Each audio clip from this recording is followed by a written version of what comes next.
Behind every locked door lies a story the world was never meant to hear. Welcome to Behind Bars TV, where we uncover the hidden realities of the world's toughest prisons, untold inmate experiences, and the systems built to contain them. From supermax facilities to forgotten penitentiaries, we revealed the truth behind concrete walls and razor wire. This is not fiction. This is the world behind bars. Most ruthless prison in California/Pelican Bay, solitary confinement, institutional power. There are prisons designed to punish. There are prisons designed to isolate. And then there is one prison designed to break people quietly. No riots. No headlines. No witnesses. Just concrete, steel, and silence measured in decades. This is the prison where men were buried alive. Not underground, but inside their own minds. Where isolation wasn't a punishment.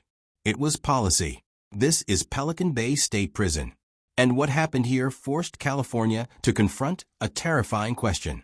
How much power can an institution wield before it stops being correctional and becomes cruel by design, built to disappear people?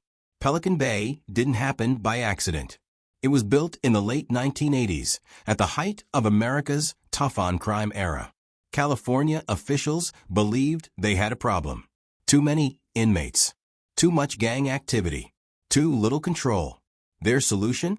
Build a prison so isolating, so controlled, that influence itself would die inside it. Pelican Bay was placed in one of the most remote corners of the state. Far from cities. Far from media. Far from accountability. From the start, it wasn't designed for rehabilitation. It was designed for containment. The Security Housing Unit, SHU. At the heart of Pelican Bay sits the SHU, the Security Housing Unit. This is where the prison's reputation was forged. Inmates were held alone in concrete cells roughly the size of a bathroom. No phone calls. No group activities. No physical human contact. 23 hours a day. Alone. The remaining hour? Spent alone in a concrete exercise pen.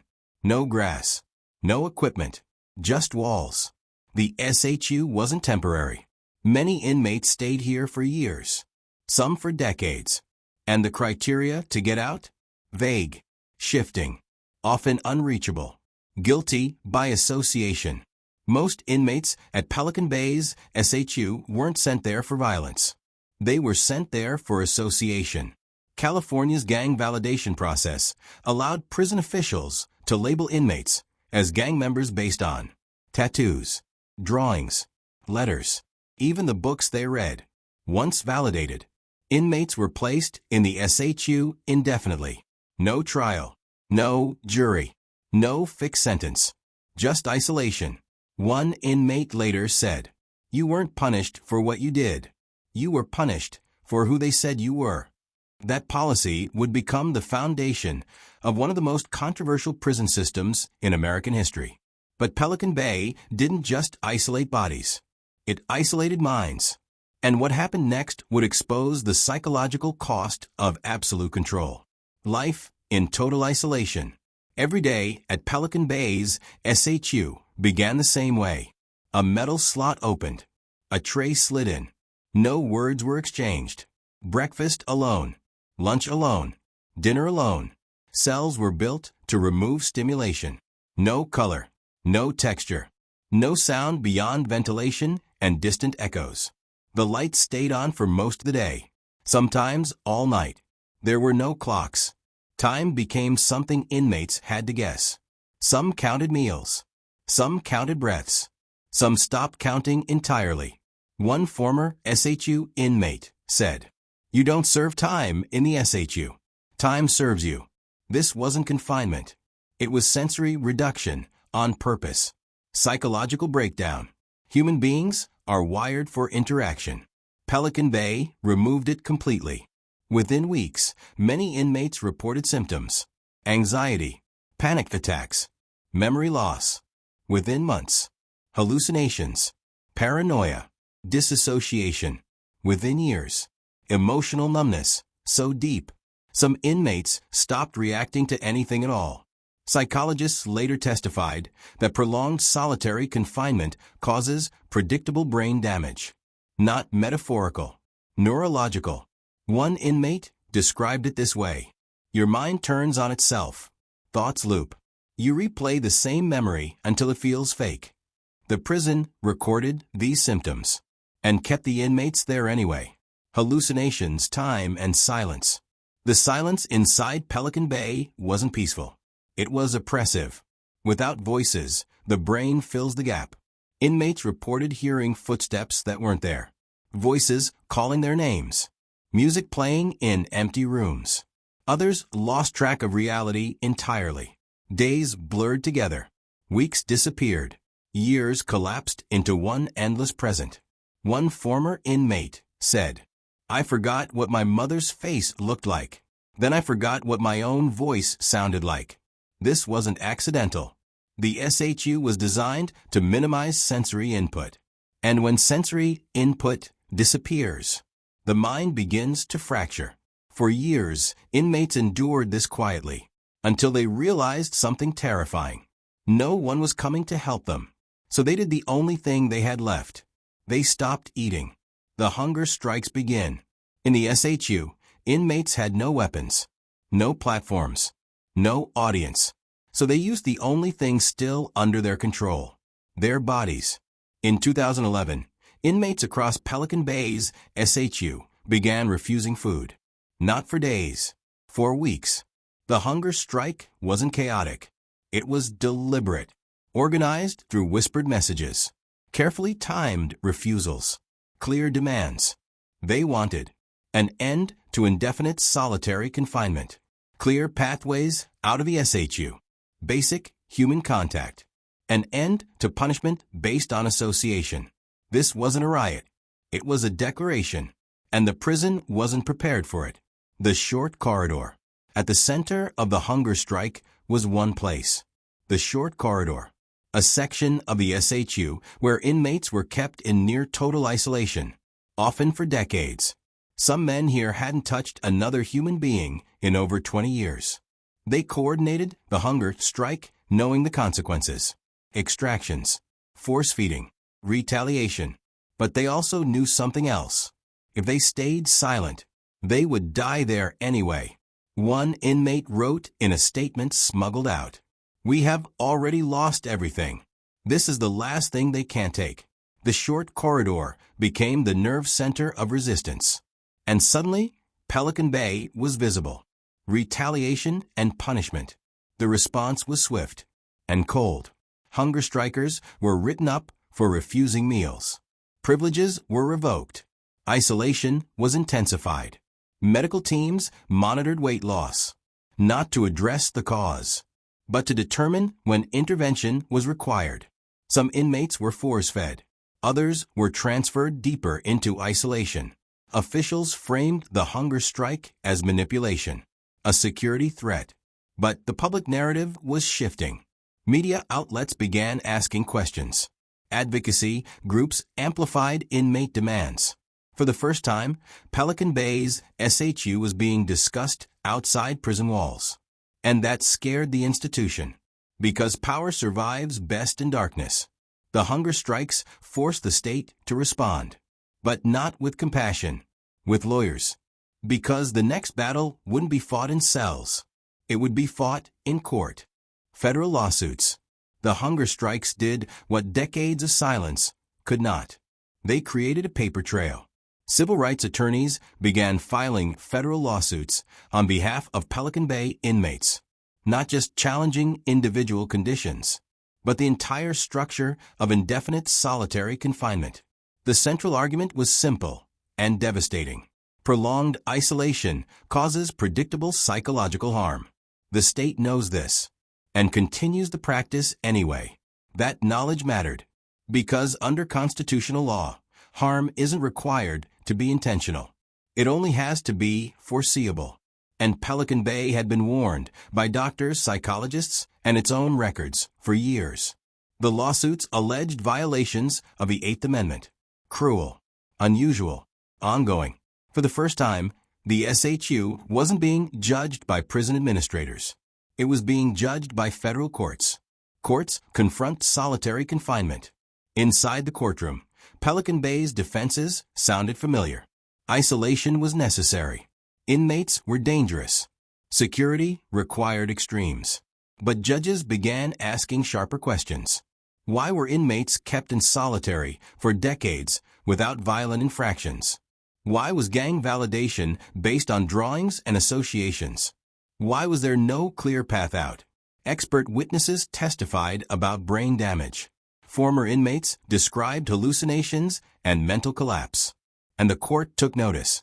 Judges didn't rule solitary confinement unconstitutional outright. But they did something more dangerous for the state. They demanded change. Meaningful review processes. Time limits. Mental health protections. The message was unmistakable. Isolation could no longer be indefinite and unquestioned. For Pelican Bay, this was unprecedented. California's defense. California pushed back. Hard. State officials argued that Pelican Bay housed the most dangerous inmates in the system. That isolation prevented gang leaders from ordering violence. That loosening control would risk lives. They framed solitary confinement not as punishment, but as management. The defense relied on fear. Fear of riots. Fear of retaliation. Fear of losing authority. But fear is not a constitutional argument. And slowly, the narrative began to shift. Public opinion moved. Legislators took notice. Advocacy groups gained traction. California realized something critical. Pelican Bay was no longer invisible. And once a system built on silence is exposed, it has to either justify itself or change. The courts had cracked the door open. But what happened next would change Pelican Bay forever. Because the prison would soon be forced to do the one thing it had avoided for decades. Release men from solitary confinement. Guards and institutional culture. Pelican Bay wasn't run by villains. It was run by routines. Most guards arrived believing the SHU was necessary. That the men inside were irredeemable. That isolation kept everyone safe. That belief was reinforced daily. Guards were trained not to converse, not to explain, not to empathize. Interaction was risk. Distance was safety. Over time, many officers described emotional numbness. They stopped seeing inmates as people, started seeing them as profiles, threat assessments, gang labels.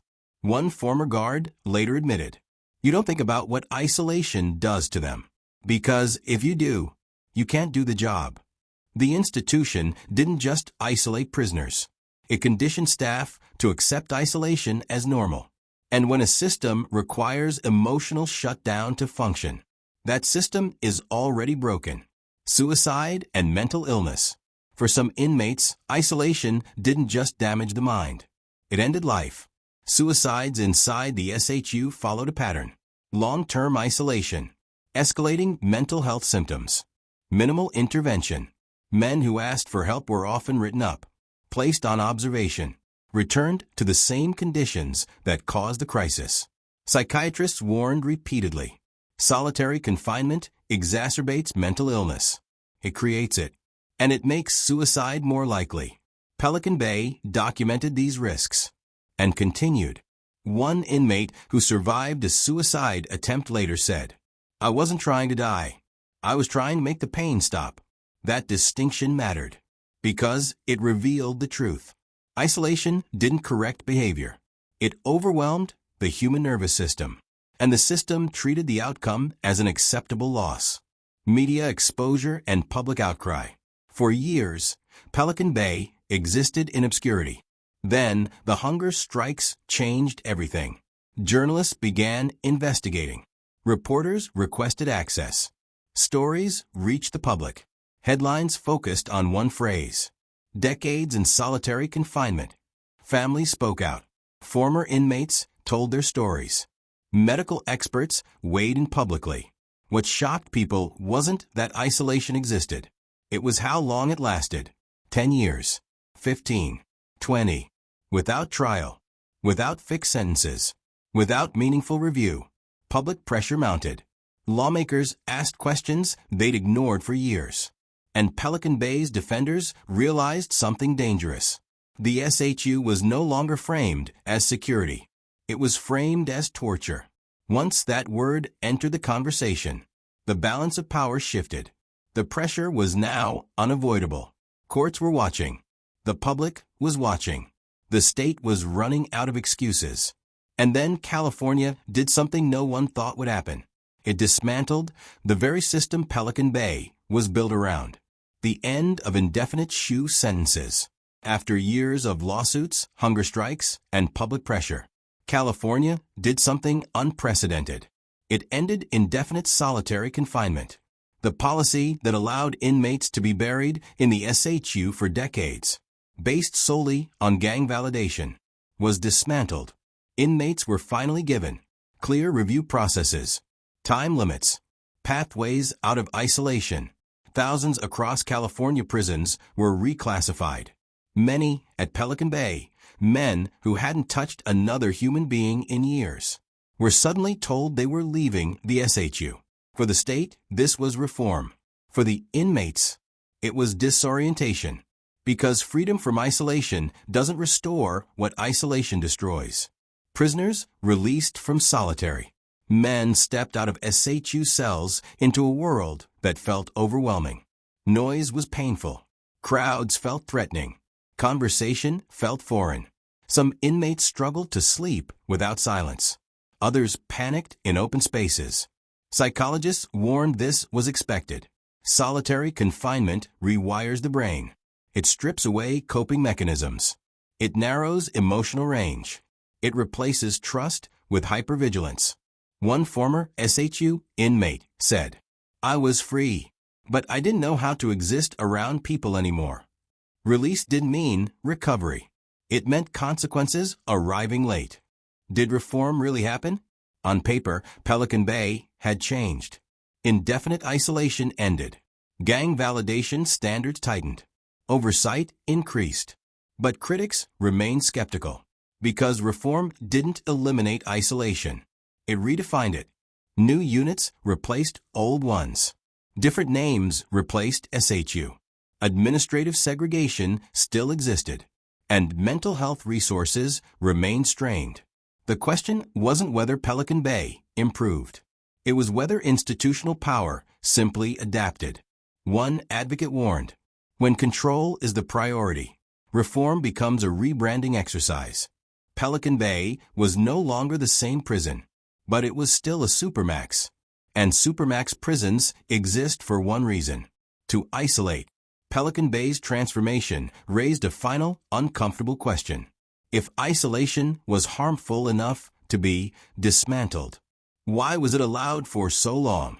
And what does that say about the power institutions hold? Before anyone intervenes? Institutional power versus human rights. The Pelican Bay exposed a truth that goes far beyond California. When institutions are given unchecked power, human rights become negotiable. No law explicitly authorized decades of solitary confinement. No voter approved it. No judge ordered it. It happened through administrative decisions, classifications, risk assessments, internal policies shielded from public view. The men inside Pelican Bay weren't sentenced to isolation by courts. They were sentenced by systems. And systems are harder to hold accountable than individuals. That's the danger. Because once isolation is framed as management, suffering becomes procedural. One legal scholar summarized it best. Pelican Bay didn't violate rights accidentally. It exposed how fragile those rights become when fear drives policy. For years, the system asked one question: does this make us safer? It never asked, what does this do to a human being? What Pelican Bay reveals about punishment. Pelican Bay still stands. The walls are still there. The fences still hum. The institution still operates. But its most ruthless weapon, indefinite solitary confinement, has been exposed. And once exposed, it can't be unseen. Pelican Bay teaches us something uncomfortable. Cruelty doesn't need chaos to exist. It doesn't need evil intent. It only needs silence and time. The men who lost decades in isolation will never get those years back. The damage didn't end when policies changed. It simply stopped being inflicted on the same scale. And that raises the final question. If it took hunger strikes, lawsuits, and public outrage to end this practice, how many other systems remain untouched? Because the people inside them are still unheard? The silence that lingered. Pelican Bay was never loud. It didn't riot often. It didn't dominate headlines. That's what made it dangerous. Because the most enduring abuses aren't the ones that explode. They're the ones that persist quietly until someone refuses to stay silent. Pelican Bay didn't break the law overnight. It bent it slowly. And by the time anyone looked closely, thousands of years of human life had already been lost to concrete and silence. After the SHU, when the SHU doors opened, the damage didn't disappear. It surfaced. Men released from decades of isolation entered general population carrying invisible injuries. They startled at sudden movement, avoided eye contact, panicked in crowds. Some couldn't tolerate noise. Others couldn't sleep without absolute silence.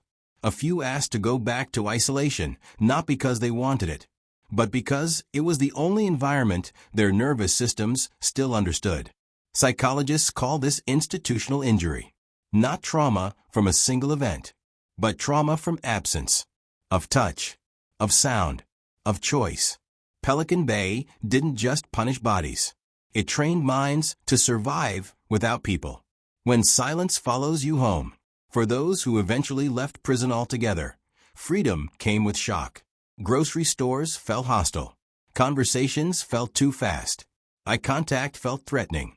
Some former SHU inmates described losing the ability to read facial expressions. Others struggled to speak for long periods, not because they had nothing to say, but because silence had become their native language. One man said, "People think solitary ends when the door opens. It doesn't. It just moves inside you." There were no state programs designed to undo that damage. No reparations. No formal apologies. The system moved on. The individuals carried the cost. Why no one was punished? Pelican Bay's isolation regime was dismantled. But no one went to prison for it. No warden was convicted. No policymaker was charged. No architect of the SHU faced criminal consequences. Why? Because systems rarely prosecute themselves. Courts ruled on policy, not intent. Settlements resolved liability, not responsibility. Reform replaced accountability, and reform is quieter. It allows institutions to survive without admitting wrongdoing. Pelican Bay didn't fall. It evolved. The blueprint that remains. Pelican Bay was never just one prison. It was a blueprint. Other facilities studied it, copied it, refined it. Even after reforms, isolation units still exist across the country, under different names. Administrative segregation, restrictive housing, special management units. The language changed. The logic didn't. Control through isolation remains one of the most powerful tools in modern incarceration. And Pelican Bay proved just how far that tool could be pushed before anyone said stop. The question that never left. Pelican Bay forces a question that doesn't belong to the past. If a system can quietly erase people for decades, what stops it from doing it again? Not riots, not scandals, not even lawsuits, only attention. Because Pelican Bay wasn't ruthless because it was chaotic. It was ruthless because it was orderly, legal, efficient, ignored. And that may be the most dangerous kind of power there is. What you just saw is more than a story. It's a reality lived by thousands behind bars. If you believe in uncovering the truth, the kind hidden behind concrete walls and silence, then join us. Subscribe to Behind Bars TV and never miss a chapter in the world's most dangerous stories. Until next time, stay aware, stay informed, and stay locked in. Until next time, keep your mind open and your curiosity sharp. Remember, freedom and confinement are sometimes only a wall apart.